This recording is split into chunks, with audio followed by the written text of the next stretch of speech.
Golly. I'm going to call the meeting to order. All right. So we will start with the consent agenda. All the following items which concern reports and items of a routine nature normally approved at AHA meetings will be approved by one vote unless any trustee desires to have a separate vote on any or all these items. The consent agenda consists of discussion, consideration, and action on the following items. Minutes of the monthly finance meeting on March 27, 2018. Minutes of the regular trustee meeting on March 27, 2018. And a check report March 9, 2018 through April 8, 2018. Roll call vote, please. Yeah, we're trying. Hey! I'm speeding this puppy up. All right, so we need motion up to the table. The cards. Where are the cards? All right. To approve the consent agenda is presented. I have a motion by Dr. Brown and a second by Dr. Hannaford to approve the consent agenda as it was presented. Roll call vote, please. Gaspard? Yes. Hannaford? Yes. Sell? Yes. Sanderson? Yes. Simon? Yes. Brown? Yes. Ward? Yes. All right. Are you ready now? Yeah. All right. The next item is the CEO's report. Candace? All right, new staff, Mark Nichols. I think I reported maybe that last time. Mark's doing a great job. We're glad to have him. Actually, Jacob Churchill did not come to work for us. So you can scratch that one. Keep right down to quality. We have been working really hard on our quality program. Darlene Bainbridge, you may remember us talking about our SQSS program that houses our quality information. That's the software program. And Darlene has been here the last 2 days, continuing to help us build a strong quality program, helping us audit that and make sure that we have everything that when surveyors were here, basically making sure that we have everything in the SQSS system to help remind us do what we said we were going to do. Because it's an incredible amount of information and there's no way it's humanly possible to keep track of it without software systems. So she has been a doll to help us get our survey plan of correction where it needed to be, and we are waiting on the state to come back and resurvey, as well as DNB to come back and survey for critical access. So we're just got all kinds of things going on. Staff has been great. The place is clean. They have been working on making sure there's not outdated medications and supplies, and that they've been good about. Hi, Bridget. Sorry. A little hot out there? Just a little. Wendy. Yes, they are. Oh my, you can smell it at the front door. Yeah. Staff has been really good about, they've reorganized to make things more efficient and cleaner like the surveyors had wanted, so I'm very proud of them. They've done a great job getting us ready for resurvey, so again, we're expecting that any day. We've been kind of slow. We've not been busy enough. was busy this weekend. We were telling Finance Committee we did 14 CT scans in one day. That's got to be a record for us. Same patient. Good, get it right.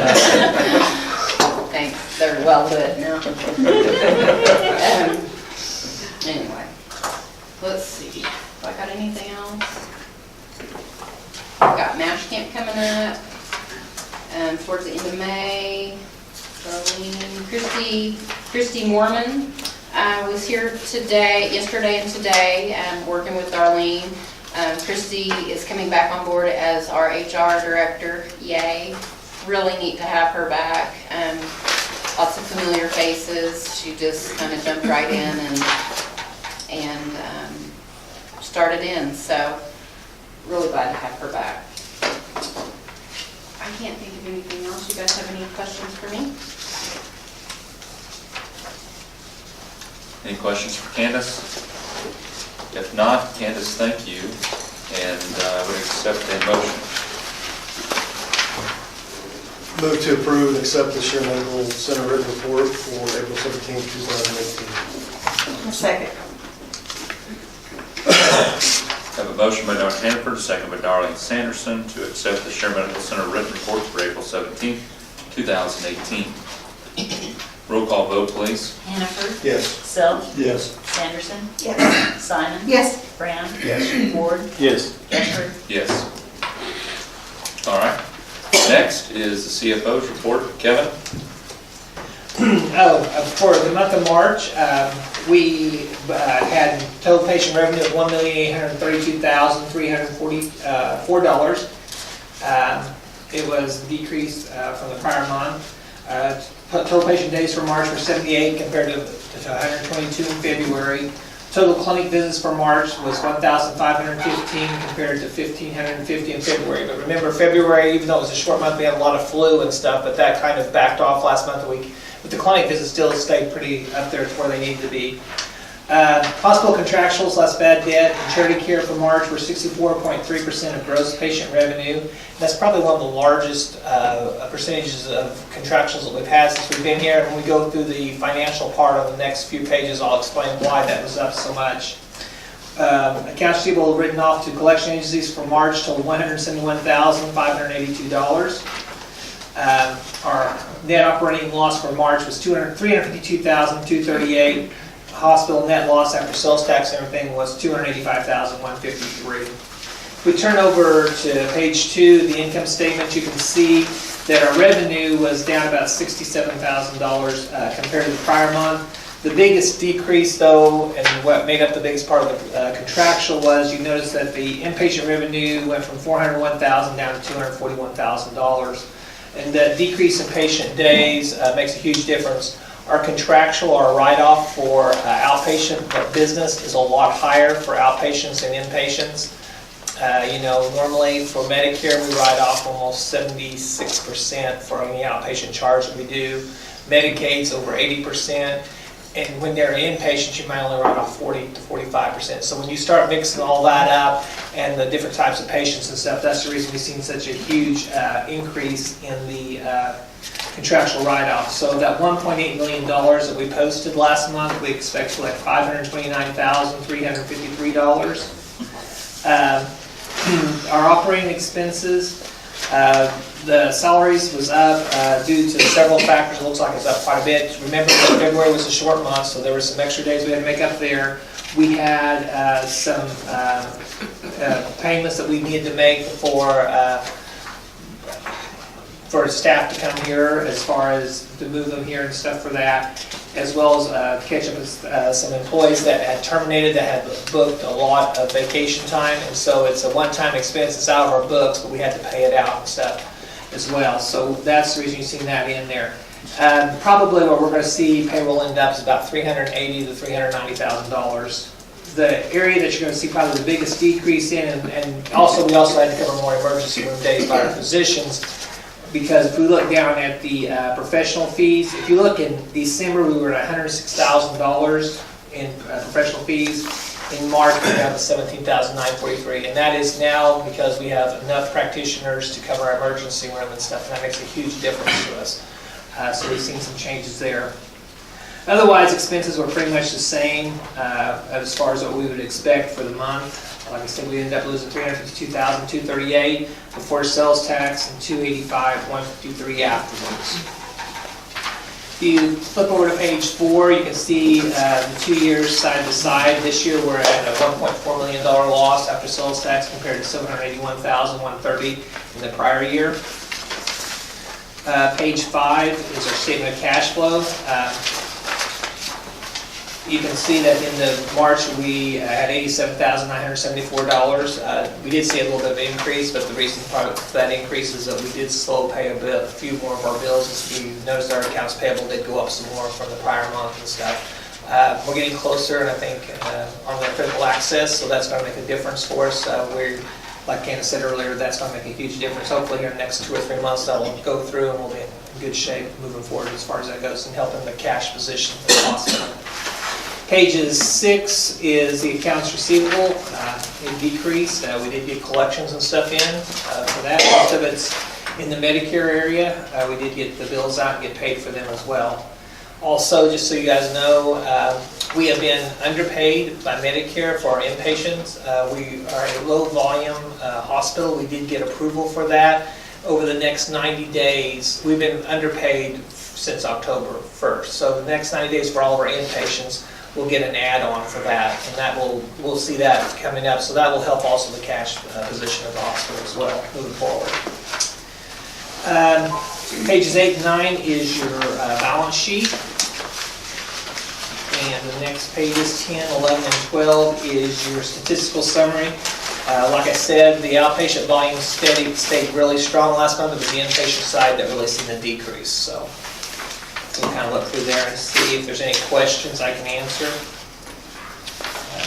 You can see almost all the departments had increases except for patient days from month to month, but most of that is due to the outpatient volume.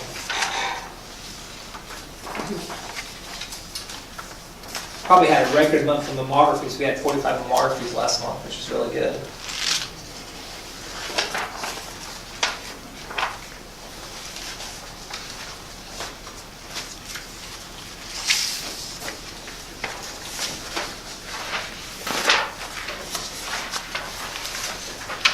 Critical access, we get that, we get to go back.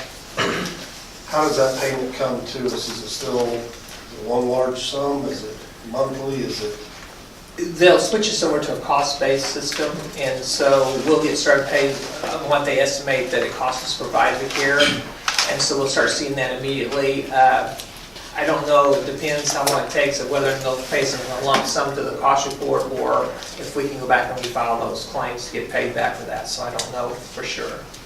And there's going to be a reconciliation at some point later. Yeah, there'll have to be, yeah, If every somebody year. gets wrong. Right, there will be a reconciliation point. Didn't they tell us that it would retro back to January? On that call the other day? That's what I've always understood, but how that actually happens from a Right. billing perspective is Right. what I've never understood. Yeah, Right. because once you've already billed it one day, I mean, I guess you can choose to rebill it if you want to, depending, but I don't know. Are there any other questions for Kevin?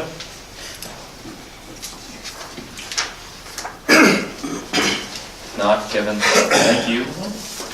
Next, Dr. Self?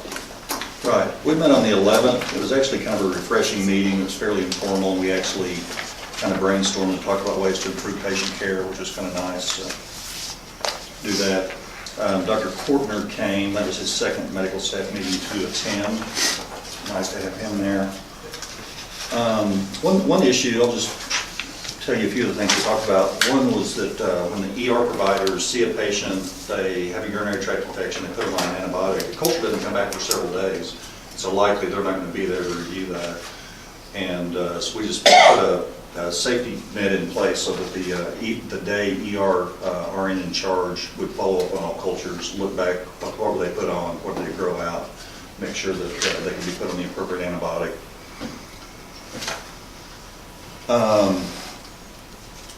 Also, Dr. Lawrence brought up the fact that sometimes the EHR inputting orders is difficult. Orders that we, for years, have done, and we've tried them out. There's not really a click here and it happens. And so he felt that the physicians or the providers should have the option of handwriting orders and then it being input by the nurses, because some of us aren't quite so IT prolific and also can't type, so they allowed me to do that. And so we made a motion that that's up to each provider. If they'd like to handwrite the orders, then the nurses can put them in the computer. And Candace, do I need to bring it before the board about the TB risk assessment deal, or is You not mentioned really? it. It Okay. wasn't. They don't need to act on it. And also Dr. Lawrence had mentioned that several emergency rooms have paramedics in the emergency room. In larger ERs, paramedic may be one of 4 RN level type providers. And some of the smaller, they would be basically acting as the RN for the shift. And the paramedics innovate people is one of the key things. And so Candace, we're going to look at the legality and what the rules were. And I'm assuming they would have to work under the floor RN's license and or the provider's license it's on, but it sounded like a good thing to me. It was good suggestions, we're going to look into that. The problem is and he said that once we let out that we wanted that, there would be a lot of paramedics around the state who would want to come and do locums work and such, I think. So that's about it, but it's a really nice meeting because we got to just talk amongst each other and brainstorm ways to make care better. That's good. Yeah. I'm through. You're done? Any questions for Dr. Self? All right, thank you. Next is Quappy. Candace, is that you? It is me. As you can see, Quappy is quite lengthy. We spent a lot of time going through our quality for each department, making sure that they are meeting their initiatives. And at this time, we don't have anything that's falling out that seems to be a trend. Everybody's doing what they should be doing.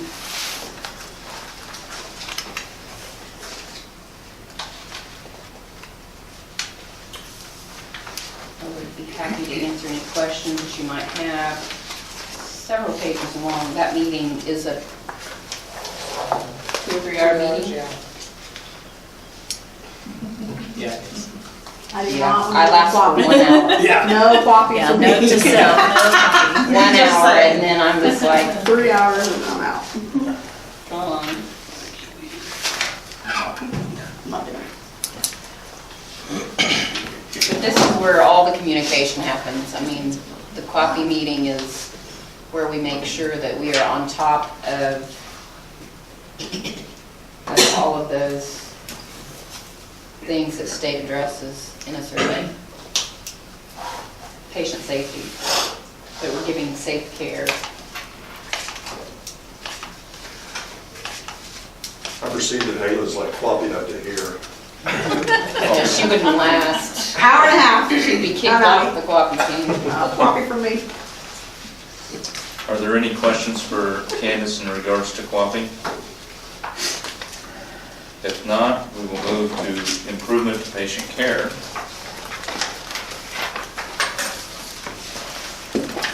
As you can see, there were several contracts that we reviewed, and all of them were compliant.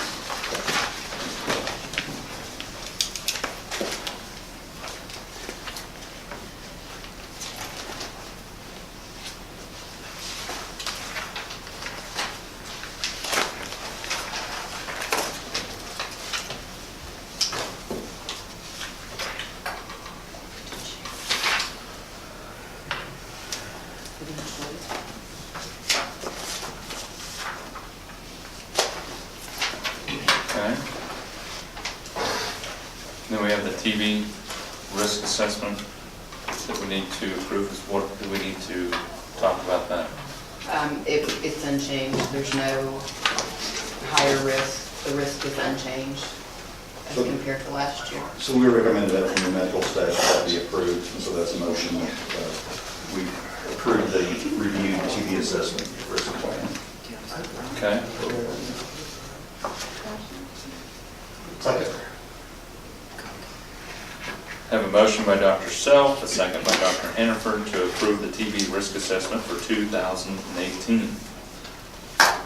Roll call vote, please. Self, Yes. Sanderson, Yes. Simon, Yes. Brown, Yes. Ford, Yes. Gasper, Yes. Hannaford. Yes. Okay. Anything else? No. Okay.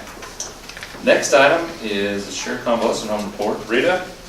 Well, March flew by fast, seems like. Christy and I attended the Leading Age Annual Conference in Midwest City. That's a 2-day conference, and there's lots of education and they usually keep us up to date with changes on policy, procedure, and they work a little bit on motivation. Christy come back all motivated. It lasted a half a day.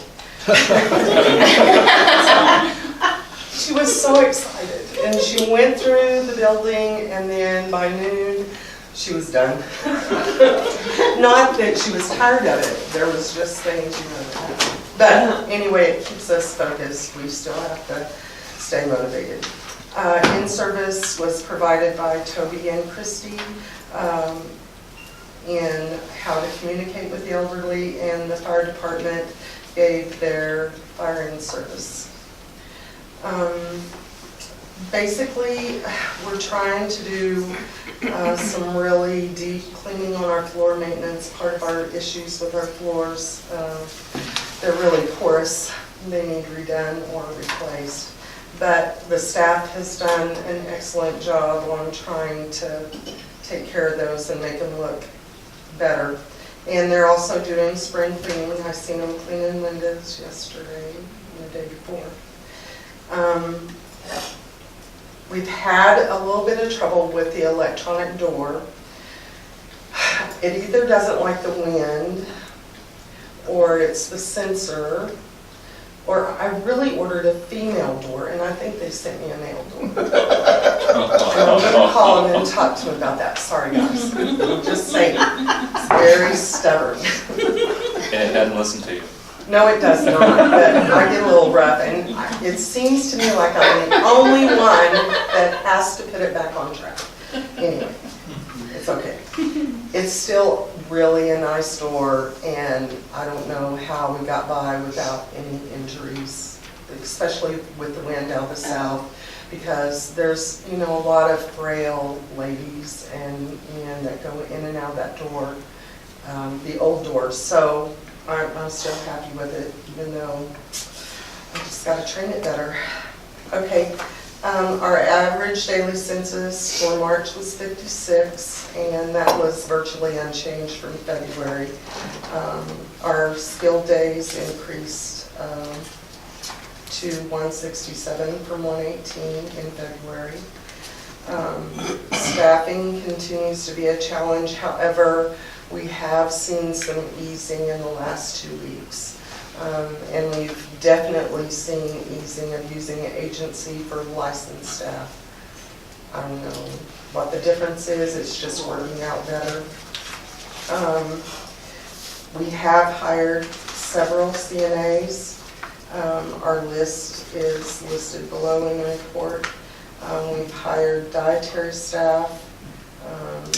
I believe Kelly's had some, and we're still hiring. We have several that are going to go through CNA training, should be out in May. We've had one of our nursing students that was accepted in pre-med as a neurosurgeon. That's what he wants to do, so he probably won't be back, but maybe. And we've had several that was accepted to the nursing program, and we've had several accepted to the LPN program. I'm talking diligently to them. They need to get, if they need help with scholarships or physicians manpower, they need to come and see Candace or Kevin or myself to get those things in place, because it does cost money. Housekeeping, we had hired 3 part-time people because we wanted to kind of spread things out a little bit, do some different coverage, and I think that's working a little bit better.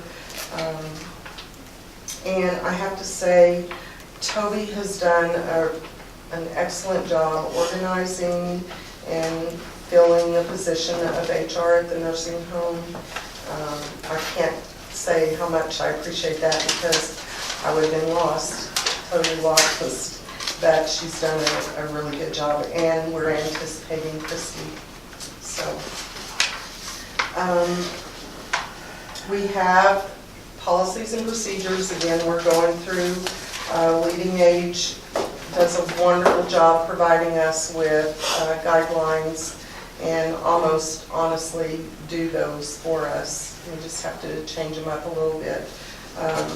And part of the big thing is they summarize the changes so you're not having to go through each guideline that was changed word by word. You just go and look. So we've had, and the staff,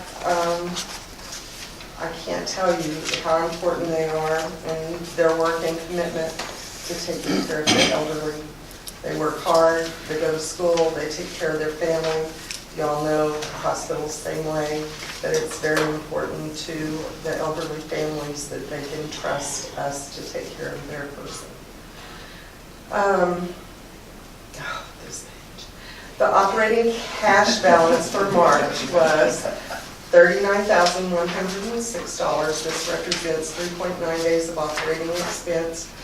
The accounts receivable balance was $650,773, which was an increase of $27,516. The accounts payable balance for March was $297,606, and that represents 48 days of operating expense.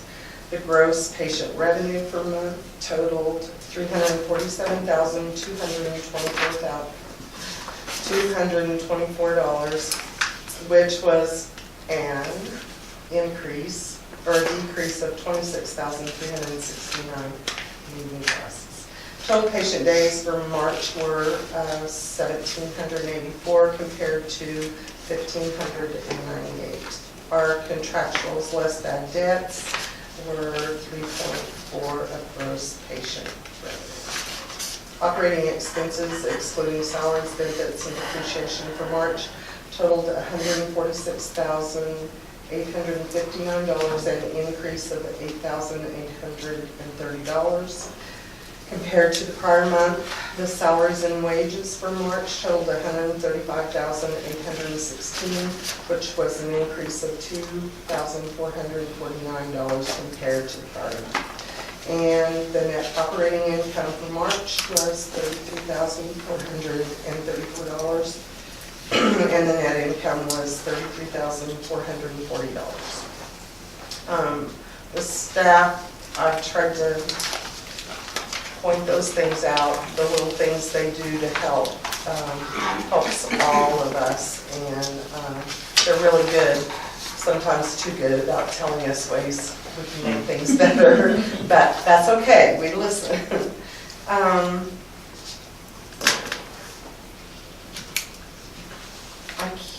If there's any other questions about the next pages, please ask. Passing the balance sheet. Oh, and I would like to say Tanya Escobar took over accounts payable, and she's done a really good job with that also.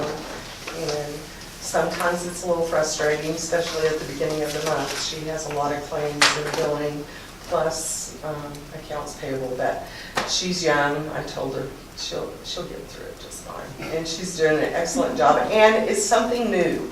Sometimes, you know, we get in a routine of doing the same thing, and new things inspire us to go on. Any questions? Thank you. If not, thank you, Rita. Next is the homestead report. Kelly? March was just slightly down from February. We had, no, March was up from February, I'm sorry, about 2.7%. We had average 47.1 residents a night, and our occupancy then was at 87.3%, paid occupancy. By the time we had our comp nights in that we have for various staff, we were up over 91% occupied. We have had some, I think I mentioned when we met at the end of March, that we had a number of residents who were either in another care facility or not able to return, and we have had, I I believe, 3 residents go ahead and move out, and but we did have one move in over the weekend, this past weekend, and we have another move-in scheduled for Thursday this week. So we're kind of staying in there, not swaying one way or the other too much on our occupancy, so we're hanging in there pretty steady. We do still have 5 residents that have been out, 3 of them since February, in other care facilities that still plan to return. So we're going to hope that their recoveries continue to go well and that they will be back with us before long. We do still have 3 move-outs that are pending, though. So, and most of those are in process, those 3. So, and they're all due to health reasons.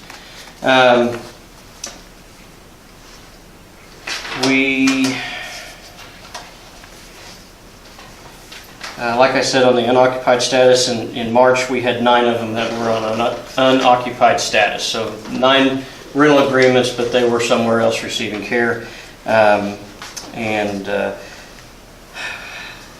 of April 1st, we did increase our total number of apartments from 54 to 55 with some renovations. Years ago, they made the 4 apartments they turned into 2 apartments, and we've turned those 2 apartments back into 4 apartments now. So as of April 1st, we have 55 apartments. Activities participation was up quite a bit in March compared to February, but remember February we shut down about everything to try to keep the flu from spreading everywhere, although it did a good job of spreading despite our efforts. We did have a casino trip in March. They went to Tonkawa, they had a good time. Lots of entertainers. Northwestern soccer players have been coming out and playing cards with them on Wednesday evenings. I got a call from them today that this Wednesday will be their last Wednesday because they've got end-of-year banquet and finals coming up, and then they'll disperse for the summer. But the residents always love that. We did hire 3 new people in the cafe during March. One was a transfer from the hospital, Jerry Roper. 2 other out front servers, Mackenzie Earls and Ida Flores, have gone to work in the front of the cafe. We've been working on identifying some ways to enhance our services also, and Kevin and Candace and I have been having quite a few conversations on what can we do to bridge the gap between what independent living facilities are able to do. Rita's been a lot of help as well, and where the gaps are between where nursing home care picks up, because we don't have assisted living facilities in Alva, but that's the next step in the continuum would be that. But there are some things that we may be able to do to enhance our services and help people live at the homestead longer before they need to go to that next level of care. So we're exploring a lot of different options there, and if anything comes of it, that'll possibly come back in their report to y'all. We are pending, probably within I am hoping that the contractors that the city has hired to do the painting throughout the building will be able to start before we meet next month. And they're wrapping up a project somewhere else in town, and as soon as they finish that up, they're going to go through the whole lobby and the cafe, and they're going to, everywhere the building is shifted and there's a crack in a sheetrock seam or there's a gap in a piece of trim, they're going to reseal everything, make patches and repairs where need be, and paint pretty much every square inch of our common areas outside the apartments. So that's going to just really freshen things up. I'm looking forward to having that completed.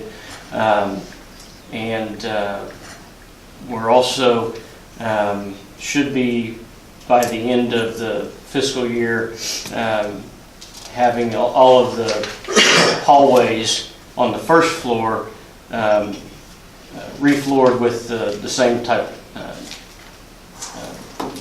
wood grain vinyl floor that we have in the lobbies in the cafe. So that'll go clear throughout the building. We've got some work going on in our activity room to freshen up the cabinets and that sort of thing.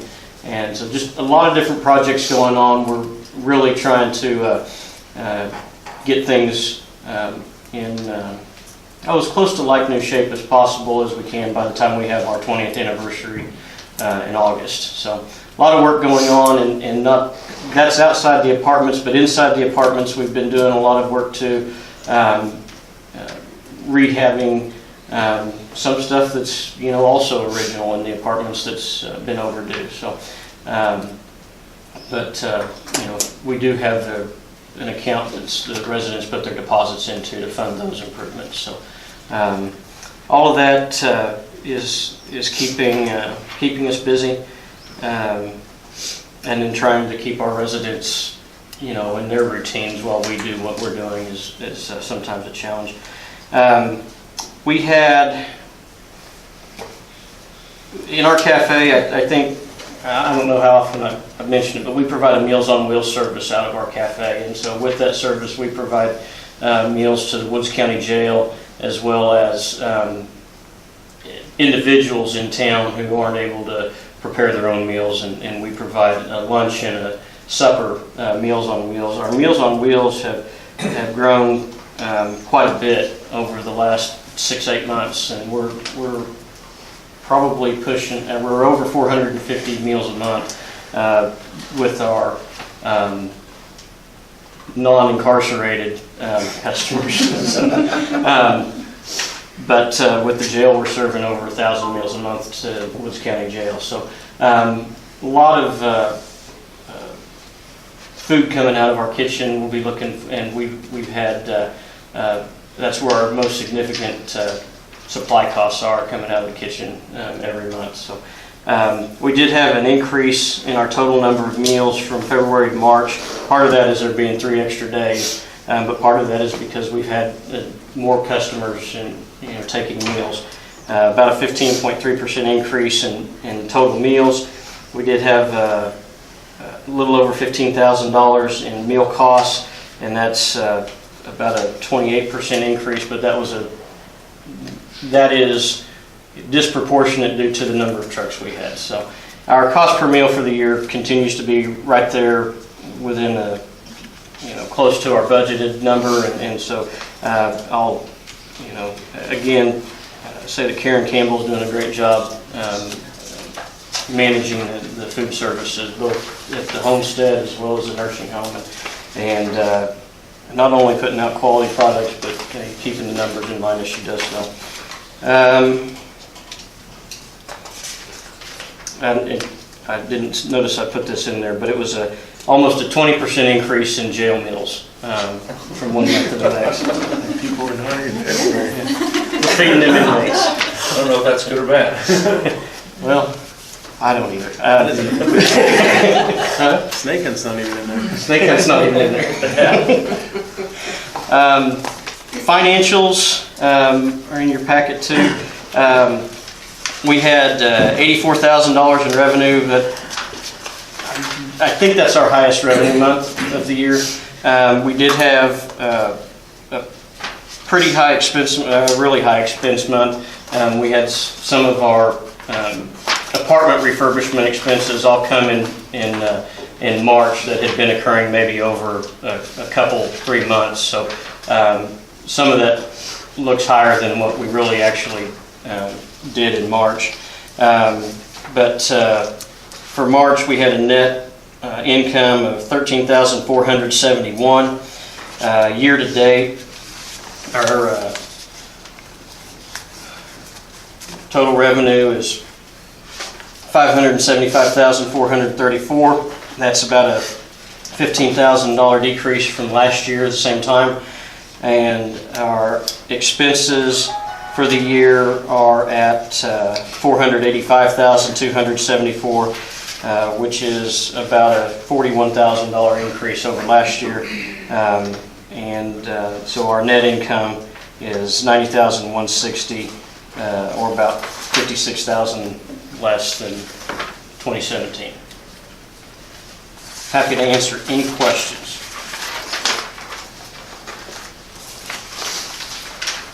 Any questions for Kelly? If not, Kelly, thank you. Do you have anything to report for Foundation? I will remind folks that the donor and volunteer appreciation dinner will be tomorrow evening at 6 at the Running Mead. Thursday? Thursday or Thursday. I've been telling Dr. Brown it's tomorrow all day. My brain's a little mush last couple weeks. But that is Thursday, correct, thank you guys. 6 o'clock, we have the steak and taters and pretty good meal for everybody. And light program, heavy meal, light program, and but we'll honor all the people that have donated their time and their money, as well as all of you fine folks that donate your wisdom to this group every month and more often as needed. So that's Thursday at 6 at the Running Mead. And then next week the Foundation Board will meet. We do have a number of items that have, since our last meeting, that either Kevin or Candace has sent us to approve for funding. And we'll also be approving the Alva Hospital Authority scholarship recipient. So we have the Communities Foundation of Oklahoma does all of the results tallying and whatnot, so we know who that's going to be. We won't announce that though until the awards assembly at the high school. I'm happy to answer any questions for the foundation. Any questions for Kelly? If not, Kelly, thank you. Next item is Bridget, St. Anthony's report. Okay. I apologize again for coming in late. My 2-hour drive turned into a 3-hour drive. Those fires are amazing though, oh my gosh. I think they were just fueling up when I got to Sealing, and so it just, all of a sudden they just inflamed, and they started turning us down the side road, and I was like, ooh, this is kind of scary. If it had just blown the right way, it would have blown right into that pasture. But I was just going to update you on the SSM branding. We sent out an email to Candace, so if anybody's interested in any of that, it has all the details and the frequently asked questions. There was some guidance on the cross. That's been kind of the big question since we started the rebranding process, because our cross certainly has quite a history at St. Anthony. So it sounds like they're removing it from the logo, but they will pick a new cross that will be voted on by the employees, and they'll put those on the buildings along with the SSM Health logo.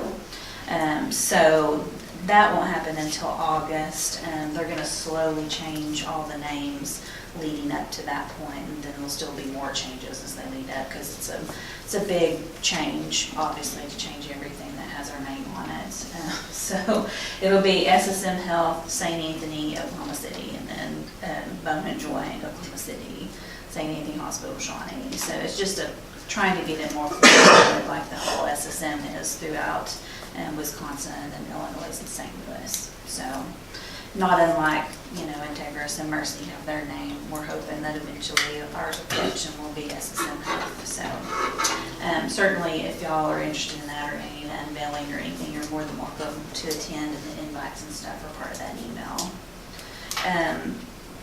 I did promise y'all a list for the Joint Strategic Planning Retreat, and I was intending to print that when I got here, so I owe that to you, so I will email that to Candace. And if she will kindly email that out, it has the summary of all the things that we talked about in the retreat. I think we made it through maybe 3/4 of it in our last affiliate meeting, just to be absolutely sure that we talked through all the points that we had. Our big strategic direction this year is around telemedicine. So we're really hustling over the next 2 weeks to put a whole corporate plan together for telemedicine, also carving out our piece of it that we've already been working on. So a lot of work going on around that. So we know that we're going to get the new equipment, which we're extremely excited about, whether we get the federal grant for it or not. We have made the commitment to replace the equipment. So and to get software with it, which can't even begin to tell you how excited we are about that piece of it. Because we could replace what we have, and what we have works, but we want to optimize off of that, and we want to grow. And the software will allow us to grow. We will by no means know how to use it in the first year that we get it. We'll use the scheduling module, which will help us on the outpatient side for visits and the coordination of for those that are not Epic hospitals. And then we'll just figure out all the great ideas around the pieces that we don't know how to use and figure out how to integrate. So, I think I've shared before that one of our big focuses is on inpatient consults so that we can give the physicians more access to possibly, keep patients at a local level if they feel like they have that backup from our specialists. So that project is moving along, and I think we'll have lots to talk about in the next 30, 60, 90 days. So we're definitely excited about that. And the grant finally did open. It closes on June 4th. So we're not exactly sure how long it's going to take them to act on letting us know if we got it and how long it takes to get them. But that puts us kind of in the August, September criteria time is what we're thinking of. So, and we're anxious to see what our corporate partners are going to come up with. And I think I shared a couple of months ago that we have a new CEO in place, and she has 4 top initiatives from a corporate perspective, and one of those is telemedicine. So we couldn't be any more thrilled about that.